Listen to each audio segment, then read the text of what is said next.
రాజ్యం కోల్పోయిండు? గుర్తుకు లేదా? గుర్తొచ్చిందా? ఇప్పుడు మరి మనం రెహబాము ఫ్రెండ్స్ మాట విని ఏం చేసిండు? రాజ్యాన్ని కోల్పోయిండు. మనం మంచి ఫ్రెండ్స్తోని ఫ్రెండ్షిప్ చేయాలన్నా, చెడ్డ ఫ్రెండ్స్తోని ఫ్రెండ్షిప్ చేయాలన్నా అనేది మనం నేర్చుకుంటున్నాం కదా 2 వీక్స్ నుంచి.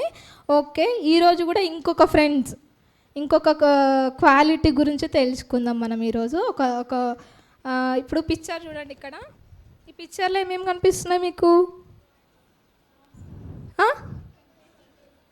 ఏమేమి కనిపిస్తున్నాయి? కొంచెం గట్టిగా చెప్పండి రా, నాకు చెవుడు అసలే వినిపించదు. ఫుడ్ కనిపిస్తున్నది. ఇంకా ఫుడ్ అంటే అందరికి ఇష్టమా మీకు? చాలా ఇష్టమా? కొంచెం ఇష్టమా? Okay, very good. ఇక్కడ బాడీ పార్ట్స్ కూడా కనిపిస్తున్నాయి అని చెప్తున్నాడు. ఫుడ్ అంటే మరి మీ అందరికి చాలా ఇష్టమా? కొంచెం ఇష్టమా? చాలా ఇష్టమా? చాలా ఇష్టమా? Okay, good. అయితే ఈరోజు మనము ఒక ఫ్రెండ్, మన బైబిల్లో 2 అన్నయ్యలు ఉన్నారు, వాళ్ళ గురించి తెలుసుకుందాము. ఫస్ట్ వాళ్ళ పేరు ఏంటంటే యాకోబు, ఏశావు. ఏం పేరు? ఏశావు. అయితే ఏశావు ఏం చేసినంటే తన ఫుడ్ని అమ్ముకొని, చిక్కుడుకాయల కూర కోసము ఫుడ్ అమ్ముకొని జ్యేష్ఠత్వ హక్కును కోల్పోయిండు. తెలుసా మీకు ఈ స్టోరీ? తెలియదా? అయితే వాళ్ళ డాడీ అయితే అందరికీ అన్నదమ్ములకు ఎవరికైనా 2 చెరిసగం తీసుకుంటారు. పెద్దవాళ్ళకి అప్పటి కాలంలో జ్యేష్ఠత్వ హక్కు అనేది ఉండేది.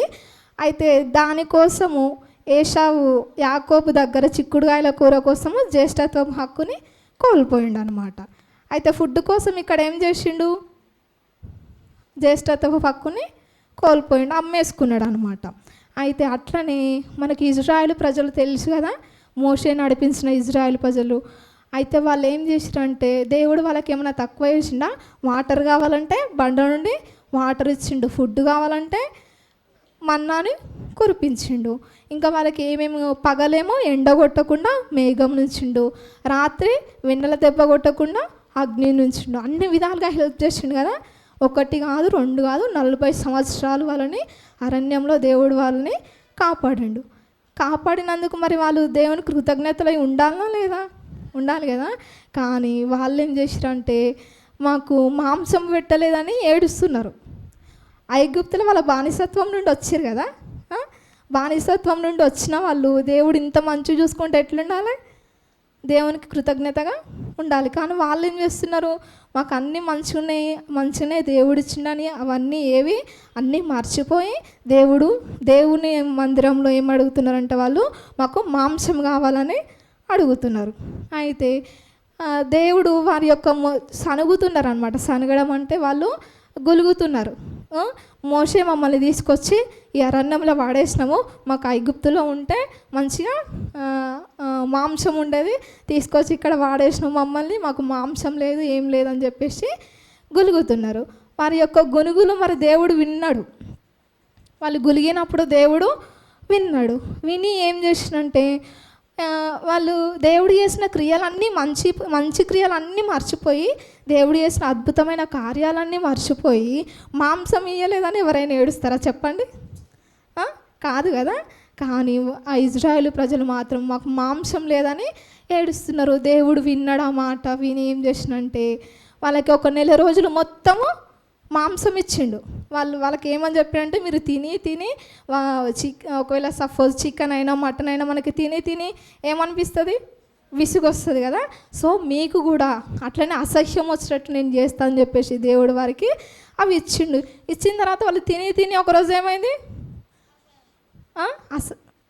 అసహ్యం వచ్చింది వాళ్ళకు కూడా. కానీ దేవుణ్ణి ఏం చేసారు? వాళ్ళు శోధించరు కాబట్టి వాళ్ళు చనిపోయారు. వాళ్ళు మాంసం కోసము దేవుణ్ణి శోధించిర్రు. అట్లా ఇంకేం చేసిరంటే ఊకే సనిగిర్రు అనమాట, గులిగిర్రు. అట్లా చేసినప్పుడు దేవుడు ఏం చేసిరంటే వారిని నశింపజేసిండు. సో మరి మనం అట్లా ఉండాలా? దేవుడు ఇచ్చిన వాటితో మనం తృప్తి చెందాలి కదా. ఒకవేళ తృప్తి పడపోతే ఏమవుతుంది? ఇజ్రాయేలు ప్రజల్లాగానే మనం కూడా చచ్చిపోతాము. నిజంగానే చచ్చిపోతాం. వాళ్ళు తిని ఏమైంది? చివరికి చనిపోయారు. ఇప్పుడు మరి మీకు కూడా ఎవరైనా తిండిపోతూ ఫ్రెండ్స్ ఉన్నారా? లేరా? ఎవరికి లేరా? ఓకే, లేకపోతే సంతోషము. అయితే ఇక్కడ ఏంటంటే మనం బాగా ఫుడ్ తింటాం కదా, తిండి బోజులు అట్లుంటారు కదా, నార్మల్గా తినొచ్చు. కానీ తినాల్సిన దానికన్నా ఎక్కువ తింటే ఏమవుతుంది, మనకి లేనిపోని రోగాలు వస్తాయి. తెలుసా మీకు ఇది? ఒకటి చెప్పండి, తిండి బోతులుగా ఉంటే మనకి ఎటువంటి రోగం వస్తుంది? ఏదైనా చెప్పండి చూద్దాం. మీరు తెలుసా మీకు ఏమైనా? ఫుడ్ అరగదు, డైజెస్ట్ ప్రాబ్లం వస్తుంది. ఓకే, ఇంకా ఫ్యాట్ వస్తుంది. ఇక్కడ చూడండి, ఇక్కడ ఒక పిక్చర్ కనిపిస్తుంది కదా, ఇక్కడ ఒక మ్యాన్ పిక్చర్ కనిపిస్తుంది కదా, ఇక్కడ చూడండి లివర్ ప్రాబ్లమ్స్ వస్తాయంట, ఫుడ్ ఎక్కువ తింటే డయాబెటీస్ వస్తాయంట, క్యాన్సర్ వస్తుందంట, ఇంకా ఫ్యాట్ వస్తుందంట. ఇవన్నీ ప్రాబ్లమ్స్ మరి మనం ఫుడ్ ఎక్కువ తిని కొని తెచ్చుకుందామా? లేదు కదా.